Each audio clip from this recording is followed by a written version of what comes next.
Sidgwick says that the word right means conducive to general happiness. Now this, by itself, need not necessarily involve the naturalistic fallacy.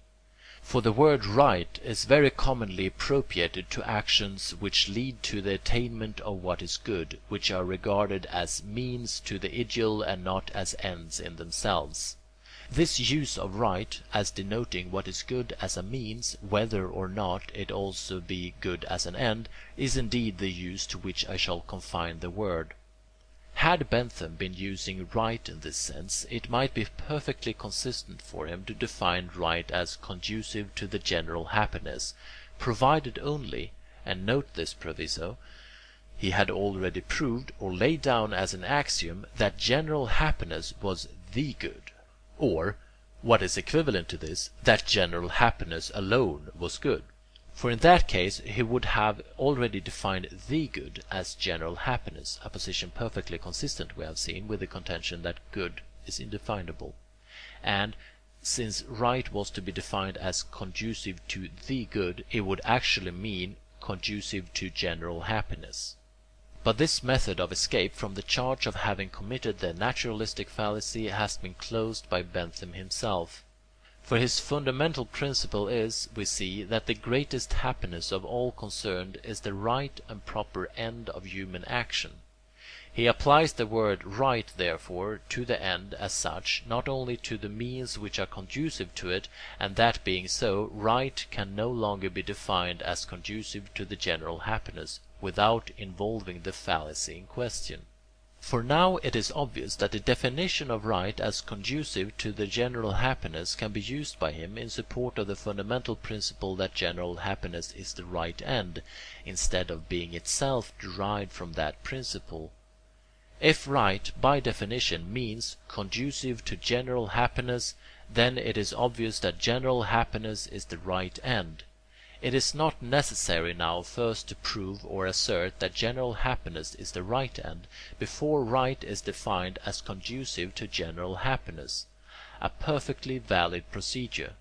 But on the contrary, the definition of right as conducive to general happiness proves general happiness to be the right end, a perfectly invalid procedure, since in this case the statement that general happiness is the right end of human action is not an ethical principle at all, but either, as we have seen, a proposition about the meaning of words, or else a proposition about the nature of general happiness, not about its rightness or its goodness. Now I do not wish the importance I assign to this fallacy to be misunderstood. The discovery of it does not at all refute Bentham's contention that greatest happiness is the proper end of human action, if that be understood as an ethical proposition, as he undoubtedly intended it. That principle may be true all the same. We shall consider whether it is so in the succeeding chapters.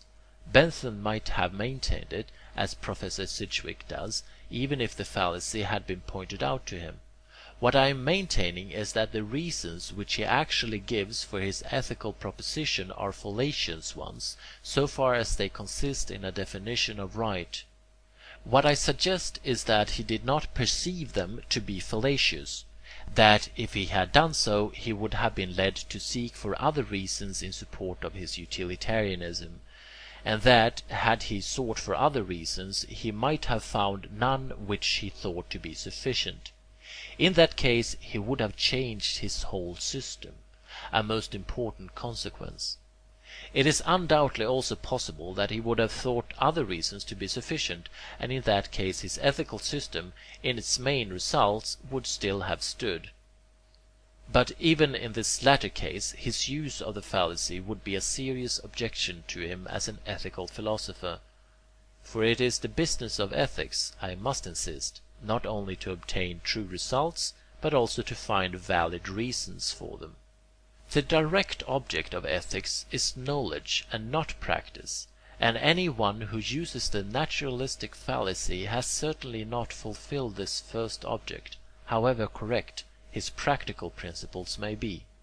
My objections to naturalism are then, in the first place, that it offers no reason at all, far less any valid reason, for any ethical principle whatever, and in this it already fails to satisfy the requirements of ethics as a scientific study.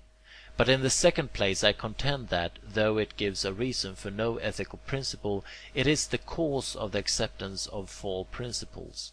It deludes the mind into accepting ethical principles which are false, and in this it is contrary to every aim of ethics. It is easy to see that if we start with a definition of right conduct as conduct conducive to general happiness, then, knowing that right conduct is universally conduct conducive to the good, we very easily arrive at the result that the good is general happiness. If, on the other hand, we once recognize that we must start our ethics without a definition, we shall be much more apt to look about us before we adopt any ethical principle whatever, and the more we look about us, the less likely we are to adopt a false one. It may be replied to this, yes, but we shall look about us just as much before we settle on our definition, and are therefore just as likely to be right. But I will try to shew that this is not the case. If we start with the conviction that a definition of good can be found, we start with the conviction that the good can mean nothing else than some one property of things, and our only business will then be to discover what that property is. But if we recognize that, so far as the meaning of good goes, anything whatever may be good, we start with a much more open mind. Moreover, apart from the fact that, when we think we have a definition, we cannot logically define our ethical principles in any way whatever, we shall also be much less apt to defend them well, even if illogically.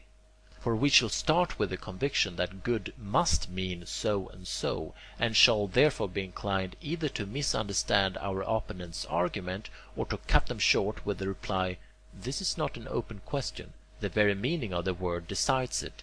No one can think otherwise except through confusion." 15.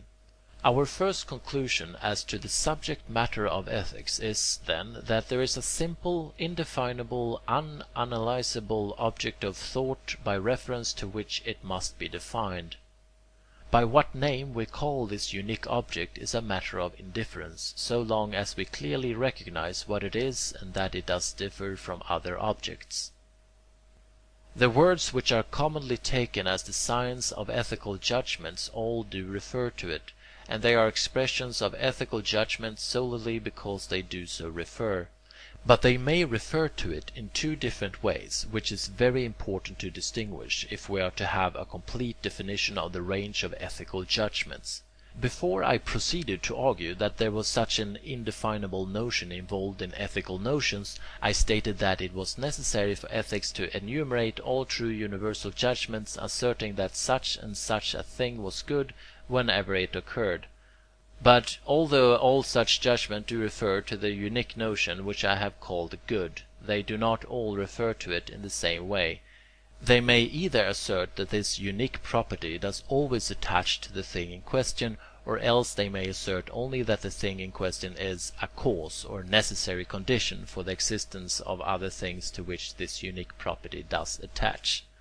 The nature of these two species of universal ethical judgment is extremely different, and a great part of the difficulties which are met with in ordinary ethical speculation are due to the failure to distinguish them clearly. Their difference has, indeed, received expression in ordinary language by the contrast between the terms good as means and good in itself, value as a means and intrinsic value.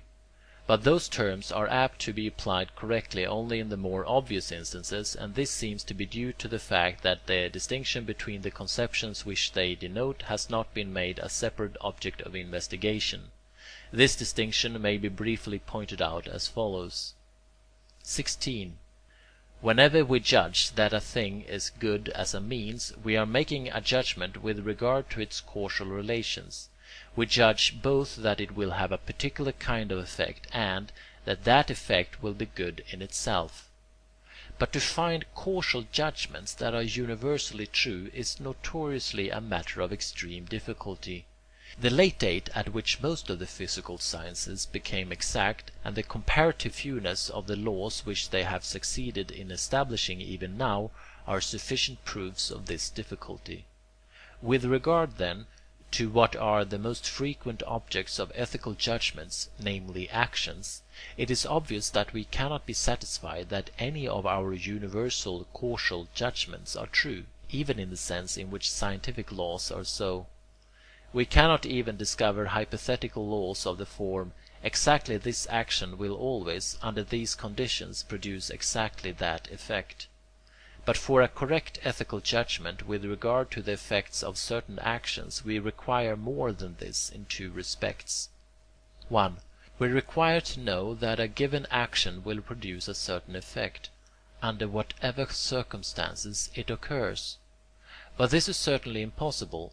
It is certain that in different circumstances the same action may produce effects that are utterly different in all respects upon which the value of the effects depends.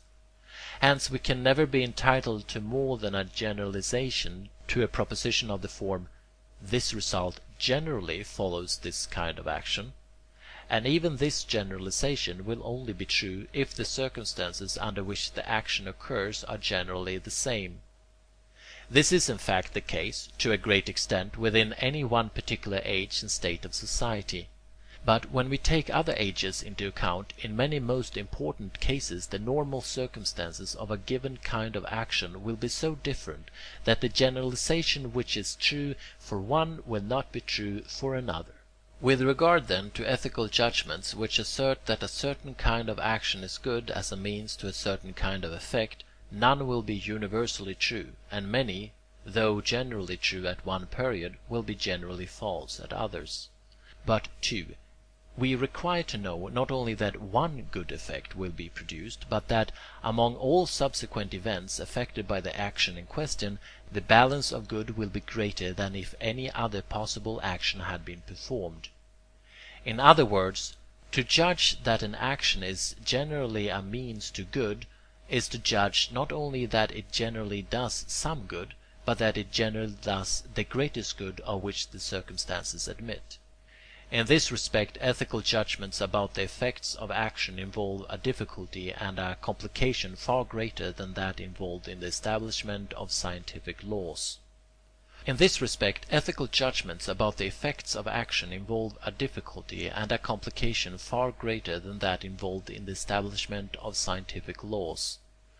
For the latter we need only consider a single effect. For the former it is essential to consider not only this, but the effects of that effect, and so on as far as our view into the future can reach.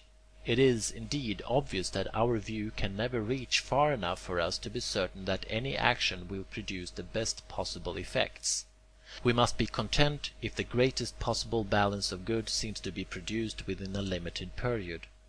But it is important to notice that the whole series of effects within a period of considerable length is actually taken account of in our common judgments that an action is good as a means, and that hence this additional complication which makes ethical generalizations so far more difficult to establish than scientific laws is one which is involved in actual ethical discussions, and is of practical importance.